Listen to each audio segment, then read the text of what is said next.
Hi friends, welcome to news pocket. West బెంగాల్లో election commission తాజాగా pre SIR ప్రక్రియను నిర్వహించింది. ఇందులో 7 జిల్లాల్లో ఈ సర్వేను నిర్వహించగా ఏకంగా 45% కంటే ఎక్కువగా నకిలీ ఓటర్లు ఉన్నట్లు ఎలక్షన్ కమిషన్ గుర్తించింది. ఈ 7 జిల్లాల్లో అత్యంత ఎక్కువగా జూగ్రామ్ జిల్లాలో 51% మాత్రమే నిజమైన ఓట్లు ఉన్నాయి. మిగిలిన 49% నకిలీవే అని స్పష్టంగా గుర్తించింది. అయితే ఈ ప్రీ ఎస్ఐఆర్ ప్రక్రియ ఎలక్షన్ కమిషన్ వెస్ట్ బెంగాల్లో ఎందుకు నిర్వహించింది, ఇది త్వరలో నిర్వహించబోయే ఎస్ఐఆర్కు ఏ విధంగా ఉపయోగపడనుంది అనే విషయాలను మనం ఈ వీడియోలో తెలుసుకుందాం. అంతకంటే ముందు ఈ ఛానల్ మనం రీసెంట్గానే స్టార్ట్ చేసాం. మాకు మీ సపోర్ట్ ఖచ్చితంగా కావాలి. ఈ ఛానల్ వెంటనే సబ్స్క్రైబ్ చేసుకోండి అని బెల్ ఐకాన్ క్లిక్ చేయడం అస్సలు మర్చిపోవద్దు. ఇక డీటెయిల్స్లోకి వెళ్తే, ప్రీ ఎస్ఐఆర్ ప్రక్రియ అనేది జనరల్గా ఏ రాష్ట్రంలో అయినా ఎస్ఐఆర్ ప్రక్రియను నిర్వహించడానికి ముందు దీన్ని నిర్వహిస్తారు.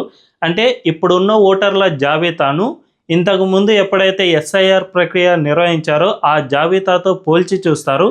అందులో భాగంగానే వెస్ట్ బెంగాల్లో గతంలో 2002లో ఈ ఎస్ఐఆర్ ప్రక్రియను నిర్వహించారు. సో అప్పుడున్న జాబితాతో ఇప్పుడు పోల్చి చూస్తే ఏకంగా 51% మాత్రమే నిజమైన ఓటర్లు ఉన్నారు. మిగిలిన చాలా ఓట్లు గతంలో ఎప్పుడూ కూడా నమోదు కాలేదు అని స్పష్టంగా ఈసీ గుర్తించింది.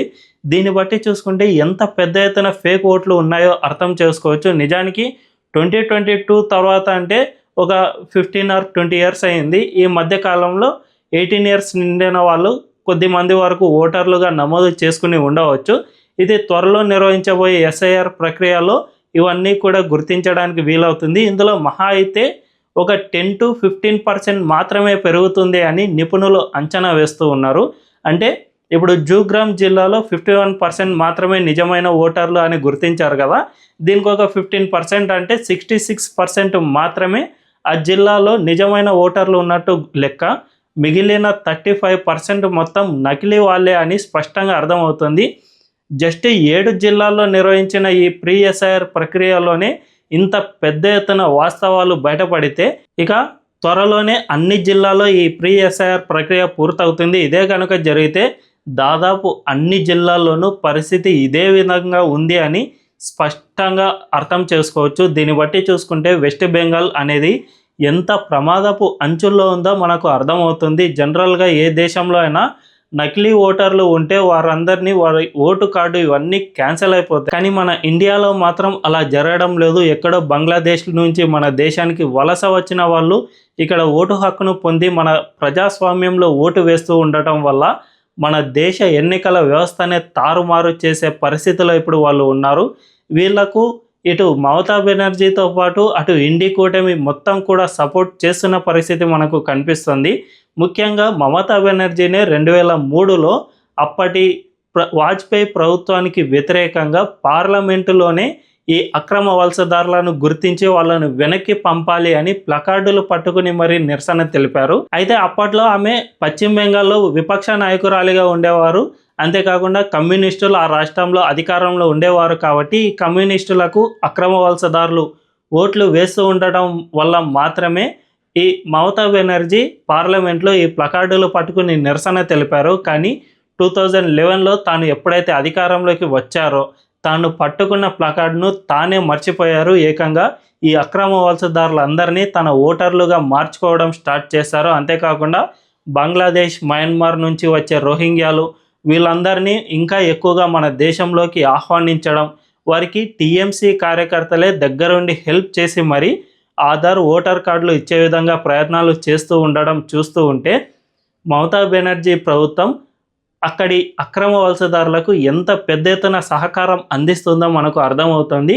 ఈ అక్రమ వలసదారులు మన దేశంలోకి ప్రవేశించడం వల్ల మనకు చాలా ఇబ్బందికర పరిస్థితులు ఏర్పడుతూ ఉన్నాయి. రీసెంట్గానే కేంద్ర హోంమంత్రి అమిత్ షా కూడా ఒక కీలకమైన వ్యాఖ్యలు చేశారు. అదేమిటంటే మన దేశంలో ముస్లిం జనాభా చాలా పెద్ద ఎత్తున పెరిగిపోయింది. వాళ్ళ జనాభా ఇప్పుడు 24% వరకు ఉంది.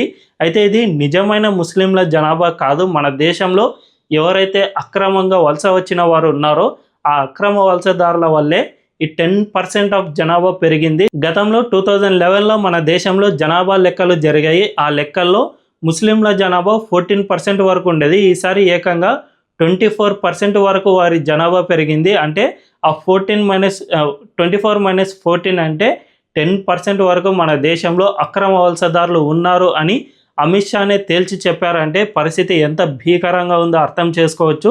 వీళ్ళందరూ మన దేశంలోకి వచ్చి ఆయా రాష్ట్రాల్లో స్థిరపడటం వల్ల ఆయా రాష్ట్రాల్లో శాంతి భద్రతల సమస్యలు సైతం తలెత్తుతూ ఉన్నాయి. వీళ్ళు ఎక్కువగా డ్రగ్స్ స్మగ్లింగ్, హ్యూమన్ ట్రాఫికింగ్, దీంతో పాటు సుపారీ హత్యలు ఇలాంటి నేరాల్లో ఎక్కువగా పాల్గొంటూ ఉన్నారు. దీనివల్ల రాష్ట్రాల్లో శాంతి భద్రతలకు సమస్యగా మారుతుంది. అంతేకాకుండా జార్ఖండ్ లాంటి గిరిజనులు ఎక్కువగా నివసించే ప్రాంతాల్లో కూడా ఈ అక్రమ వలసదారులు మెల్లిమెల్లిగా పెనట్రేట్ అవుతూ వస్తూ ఉన్నారు. అక్కడి గిరిజన మహిళలను వీళ్ళు పెళ్లి చేసుకోవడం వల్ల ఏకంగా గిరిజన ప్రాంతాల్లో కూడా వీళ్ళు నివసించే పరిస్థితికి వస్తూ ఉన్నారు. జనరల్గా నాన్ ఎస్టీలకు ఈ గిరిజన ప్రాంతాల్లో నివసించేందుకు ఆస్కారం ఉండదు. వాళ్లకు ఆ భూమిపై హక్కులు ఉండవు. కాబట్టి వీళ్ళు ఇతర దేశాల నుంచి వచ్చి వాళ్ళను పెళ్లి చేసుకోవడం వల్ల ఆ భూములపై హక్కులు పొందుతూ ఉన్నారు. అంటే మన దేశంలోని భూభాగంపై మనకే హక్కు లేని సమయంలో అక్రమ వలసదారులు వచ్చి ఆ హక్కులను సంపాదించుకుంటున్న దారుణమైన పరిస్థితి నెలకొంటుంది.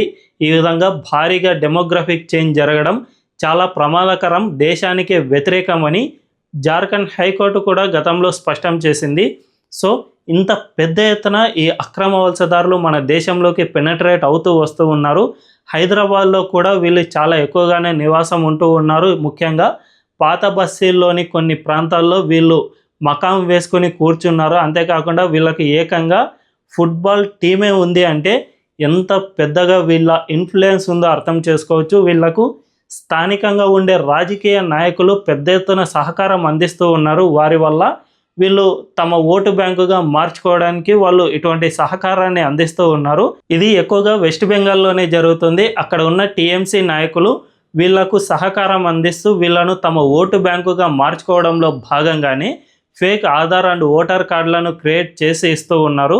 అయితే దీనికి వ్యతిరేకంగానే ఇప్పుడు ఎస్ఐఆర్ ప్రక్రియను వెస్ట్ బెంగాల్లో కూడా త్వరలోనే నిర్వహించనున్నారు. 2026లో ఆ రాష్ట్రంలో ఎన్నికలు జరుగుతున్నాయి కాబట్టి అంతకు ముందే ఈ ఎస్ఐఆర్ ప్రక్రియను పూర్తి చేయనున్నారు. అదే కనుక జరిగితే బీహార్లో జస్ట్ 66 లక్షల మంది మాత్రమే బయటపడ్డారు. కానీ వెస్ట్ బెంగాల్లో భారీ ఎత్తున అంటే దాదాపు 30 to 40% వరకు ఈ అక్రమ వలసదారులు ఫేక్ ఓటర్లుగా తేలే అవకాశమే ఉంది. ఇదే కనుక జరిగితే ఖచ్చితంగా ఆ రాష్ట్రంలో భారీ మార్పే వచ్చినా ఆశ్చర్యపోనక్కర్లేదు. మమతా బెనర్జీకి ఎవరైతే ఓటు బ్యాంకుగా ఉన్నారో వాళ్ళ ఓట్లన్నీ ఈ ఎస్ఐఆర్ ప్రక్రియలో క్యాన్సిల్ కనుక అయితే ఖచ్చితంగా ఆ రాష్ట్రంలో కమలం పార్టీ వికసించడం ఖాయమనే చెప్పవచ్చు.